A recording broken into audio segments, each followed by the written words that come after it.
हाँ, तो अगला क्वेश्चन करें अब हम लोग। किस पर बेस्ड? सिंपल है, कॉम्प्लिकेटेड नहीं है, बहुत आसान है अगर समझ में आ जाए तो। फिर वही चीज, read the question carefully before solving it.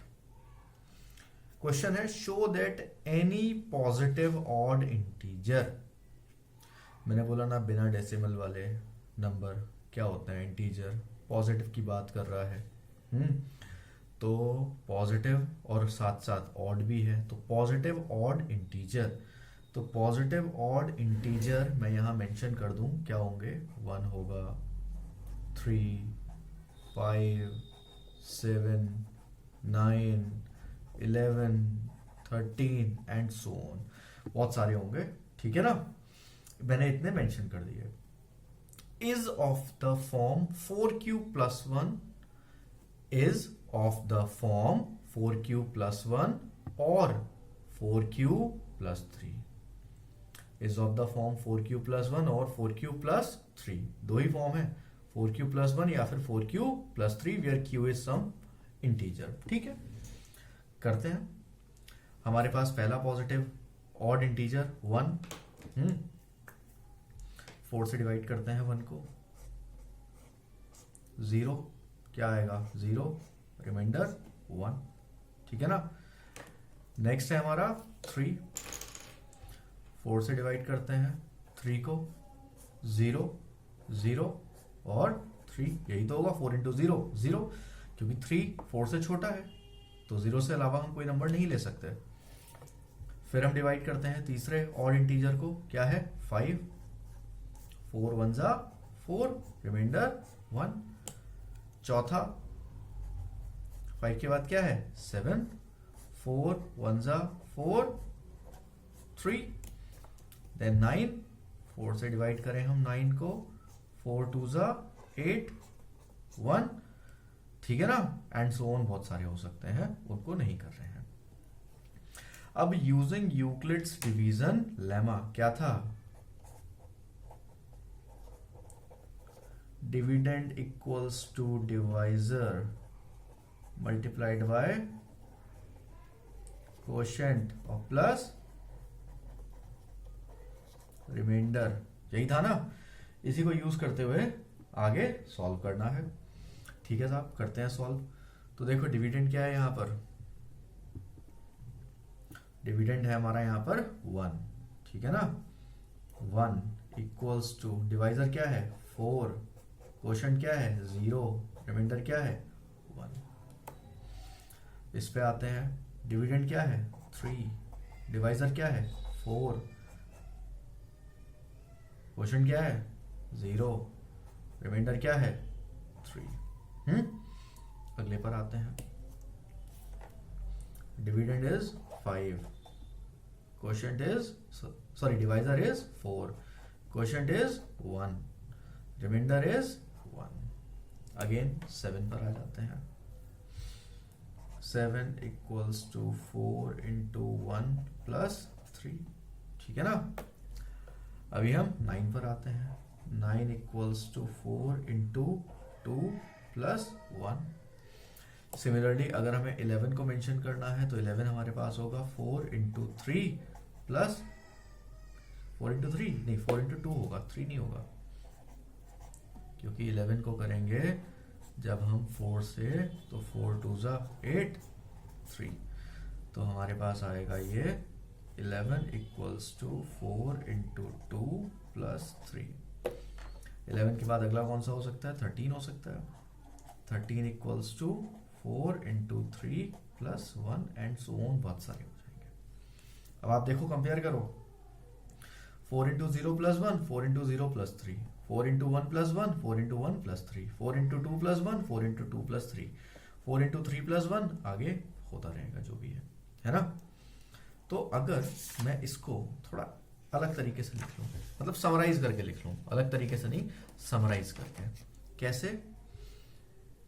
1 equals to 4 into 0 plus 1, 3 equals to 4 into 0 plus 3, 5 equals to 4 into 1 plus 1, 7 equals to 4 into 1 plus 3.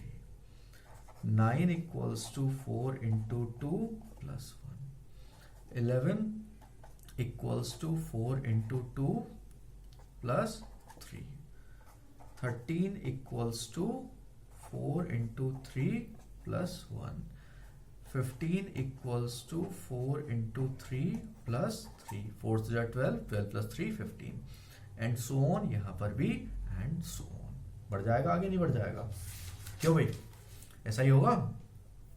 तो इसको मैं जनरलाइज फॉर्म में क्या लिख सकता हूं? जनरलाइज फॉर्म में a, या फिर मैं कह सकता हूं a positive odd integer equals to 4 तो कॉमन है, 0 1 2 3, ये क्या है? q है ना, where q is some integer. तो 4 into q plus 1. सिमिलरली यहां पर भी अगर मैं देखूं तो ये भी क्या होगा मेरा, यहां पर मैं कह सकता हूं कि a positive odd integer equals to 4 तो सभी में है, और 0 1 2 3 ये क्या है? कोई भी इंटीजर q, और प्लस 3. तो हमारे पास जनरलाइज फॉर्म में आया a equals to 4q plus 1, या फिर a equals to 4q plus 3. समझ में आई बात या नहीं आई? आ गई? क्लियर है ना ये चीज?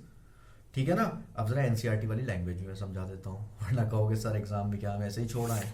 छोड़ाओ, प्रॉब्लम कोई नहीं है, ठीक है ना. नंबर कोई नहीं काट सकता है. अगर कोई नंबर काटता है तो मैं हूं यहाँ पर, जहां भी है जो भी है, नंबर कैसे काट सकते हैं. लेकिन फिर भी सेफ साइड, क्योंकि बोर्ड में कॉपीज नहीं दिखाई जाती ना आपको, तो हमें सेफ साइड लेके चलना चाहिए. तो आप फाइनली लिख सकते हो कि 10 by Euclid's division lemma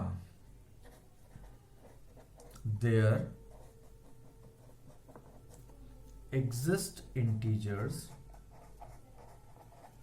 q and r. आप कहोगे सर हमें लैंग्वेज कैसे याद होगी? लिखते रहोगे, प्रैक्टिस करोगे, ऑटोमेटिकली फ्लो में आ जाएगी. Such that a equals to 4q plus r where q is greater than or equal to 0 and r is greater than equal to 0 and less than 4. Greater than equal to 0, less than 4, इसका मतलब r की value होगी 0 1 2 3. ये 4 value होंगी r की, ठीक है ना. तो भाई यहां पर भी वही कंडीशन आ जाएगी हमारे पास कि where r equals to 0, r equals to 1, r equals to 2 and r equals to 3. अगर 0 है तो आपका a कितना हो जाएगा? 4q. 1 है तो a equals to 4q plus 1.